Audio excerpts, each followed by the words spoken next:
لائیں کہیں کہ ہمارا رب اللہ ہے، پھر اس پر جم جائیں۔ ان پر فرشتوں کا نزول ہوتا ہے، نہ کوئی غم کرو نہ خوف، خوشیاں مناؤ جنت کی جس کا تم سے وعدہ کیا گیا تھا۔ اللہ کی ربوبیت پر اطمینان جب انسان کو ہو جاتا ہے، میرا رب اللہ ہے، ربی اللہ، انسان کے لیے نہ کوئی کھٹکا، نہ کوئی خطرہ، نہ کوئی خوف، نہ کوئی حزن۔ جو کچھ ہو رہا ہے کس کے اذن سے ہو رہا ہے؟ اللہ کے اذن سے۔ اللہ کے اذن کے بغیر پتا تک نہیں ہلتا۔ یہ کوئی اندھا بہرا مادہ نہیں ہے جس سے مجھے کوئی خوف ہو۔ اندھا بھینسا چلا آ رہا ہو اس سے تو ڈرنے کا ہر انسان کو ڈرنا چاہیے، نہ معلوم کس کو ٹکر مار دے۔ لیکن نہیں، اس کائنات کو چلانے والا ایک سمیع و بصیر خدا ہے، وہ جو میرا دوست ہے، میرا ولی ہے۔ اللہ ولی الذین آمنوا یخرجہم من الظلمات الی النور۔ اللہ اہل ایمان کا ولی ہے، ساتھی ہے، پشت پناہ ہے، مددگار ہے، حمایتی ہے۔ بتائیے جسے یقین ہو جائے کہ اللہ میرا مددگار، اللہ میرا محافظ، اللہ میرا پشت پناہ، اللہ میرا حمایتی، اس کے لیے کوئی خوف ہوگا؟ اس سے کوئی ڈر ہوگا؟ میں مثال دیا کرتا ہوں ایک بہت سادہ، پنجاب کے دیہات کی۔ وہ بڑا چودھری ہے اور کوئی غریب کسان ہے۔ اس غریب کسان کے جانوروں کو ہر وقت اندیشہ ہوگا چوری کا، کوئی میری بھینس کھول کر نہ لے جائے، کوئی میرا بیل کھول کر نہ لے جائے۔ لیکن جس کے بارے میں یہ سب کو معلوم ہو کہ وہ جو بڑا چودھری ہے وہ اس کا دوست ہے، اس کی بچیا کو کوئی خوف ہوگا؟ اس کی بھینس پر کوئی ہاتھ ڈالے گا؟ اسے کوئی اندیشہ ہوگا؟ نہیں۔ کیوں؟ کہ وہ بڑا چودھری، بڑا اس کا یہاں کا سردار، جاگیردار، سب کو معلوم ہے وہ میرا دوست ہے، کوئی میرے خلاف اقدام نہیں کر سکتا۔ اس دنیا میں یہ چھوٹی سی بات اگر آپ کے دلی اطمینان اور سکون کا باعث بن سکتی ہے تو ذرا تصور کیجئے۔ میں لفظ تصور استعمال کروں گا صرف اس لیے کہ اس کا ہم جس کو کہتے ہیں ادراک اور شعور کر نہیں سکتے، اگر کے ساتھ کر سکتے۔ اگر یقین ہو کہ اللہ میرا مددگار اور یقین ہو کہ اللہ ہر آن میرے ساتھ ہے، پھر کوئی خوف؟ کس کا خوف؟ کوئی شے اللہ سے بالا تر ہے؟ کوئی قوت اس سے زیادہ طاقتور ہے؟ کوئی اس کے ارادے کو بدلنے والا ہے؟ کوئی اس کی مشیت کے آڑے آنے والا ہے؟ یہی بات ہے جو حضور نے فرمائی۔ یہ ایمان کا حاصل ہے لب لباب،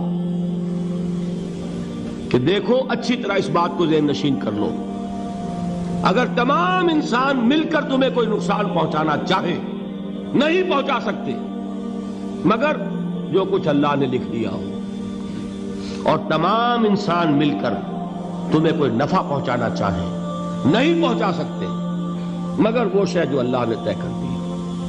آپ پھر میں کہوں گا ذرا طاری کیجئے، اسے فرض کیجئے، اسے سوچئے۔ اگر اس حدیث پر ہمارا دل ٹھکا ہوا ہو تو کسی سے ڈر ہوگا؟ یہ مجھے نقصان نہ پہنچا دے، یہ میری رپورٹ خراب نہ کر دے، یہ میری انکریمنٹ نہ رکوا دے، یہ میرا یہ نہ بگاڑ دے، یہ میرے یہ نقصان نہ پہنچا دے۔ اس کا ڈر، اس کا ڈر، اس کا خوف، اس کی خوشامد، اس کے لیے جا کر طرح طرح سے اپنی عزت نفس کو ذلیل کروانا اس کے سامنے، یہ سب کچھ کیوں کرتا ہے انسان؟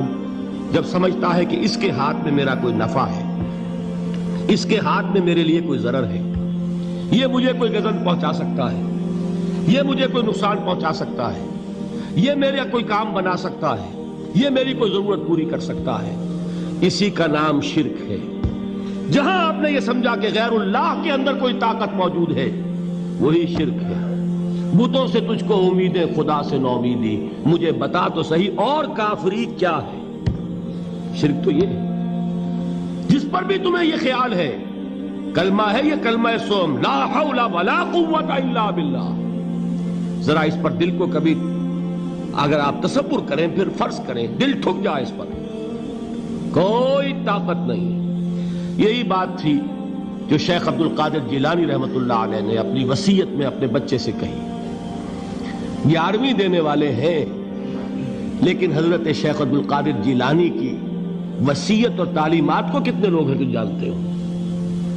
یہ جن مقامات تک پہنچے ہیں وہ کس چیز کی بدولت پہنچے ہیں؟ انہوں نے جو پیغام دیا وہ کیا تھا؟ اے میرے بچے، جس طریقے سے قرآن مجید میں حضرت لقمان کی نصیحتیں جو ہے نقل کر دی گئی ہیں، میں یہ عرض کروں گا بالفرض اگر قرآن حضرت عبد القادر جیلانی کے بعد نازل ہوا ہوتا تو شیخ عبد القادر کی یہ نصیحتیں بھی قرآن میں درج ہوتی. اتنی اونچی نصیحتیں ہیں. اے میرے بچے، اس حقیقت کو ذہن نشین کر لے، لا فاعل فی الحقیقت ولا مؤثر الا اللہ. اس کائنات میں نہ کوئی فاعل حقیقی ہے نہ مؤثر حقیقی ہے سوائے اللہ. کسی شے میں کوئی تاثیر نہیں اگر اللہ نہ چاہے.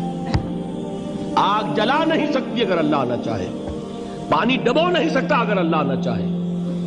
زہر ہلاک نہیں کر سکتا اگر اللہ نہ چاہے. کوئی چیز فائدہ نہیں پہنچا سکتی اگر اللہ نہ چاہے. تو در در پہ کیوں سر جھکاتے ہو؟ در در پر کیوں جبیں سائی کرتے ہو؟ سب کے سامنے کیوں ہاتھ پھیلاتے ہو؟ ایک اللہ سے مانگو. ایک اللہ کے سامنے زمین پر اپنی جبین رکھو.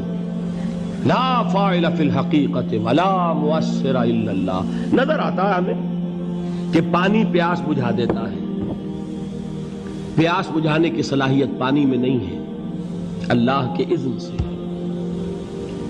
کھانا بھوک مٹا دیتا ہے. بھوک مٹانے کی صلاحیت کھانے میں نہیں ہے، اذن رب میں. دیکھیے یہی یقین تھا. حضرت موسیٰ علیہ السلام کا واقعہ یاد کیجئے. سامنے سمندر آ گیا ہے. قوم دیکھتی ہے پیچھے کہ گرد و غبار کا طوفان ہے. معلوم ہوا کہ فرعون اپنے لشکر سمیت آ گیا ہے.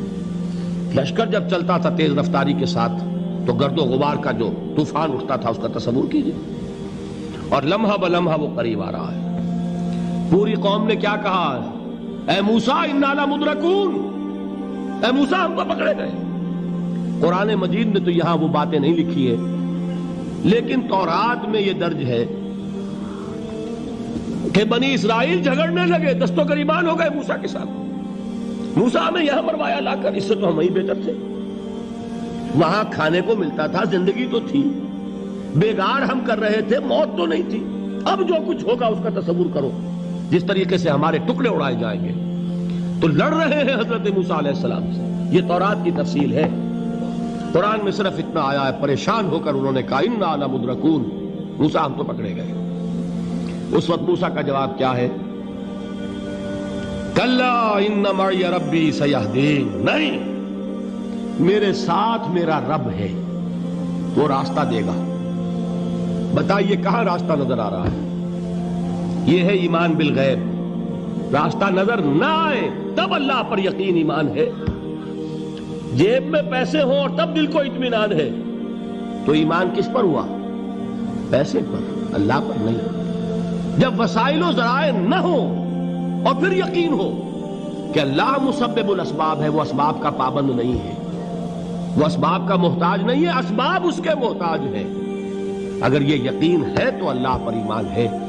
یہ نہیں ہے تو تمہارا ایمان اسباب پر ہے، وسائل پر ہے، ذرائع پر ہے، مادیات پر ہے، اللہ پر نہیں. اس وقت کہاں راستہ تھا؟ کوئی راستہ تھا؟ سمندر ہے اور ادھر سے لشکر آ گیا ہے. کلا ان معی ربی سیہدین. اب دیکھیے ایمان کہہ دینا آسان ہے، ہوا معکم اینما کنتم. جہاں کہیں بھی تم ہوتے ہو اللہ تمہارے ساتھ ہوتا ہے. لیکن اس کا یقین قائم ہو جائے تو زمین و آسمان کا فرق واقع ہو جائے.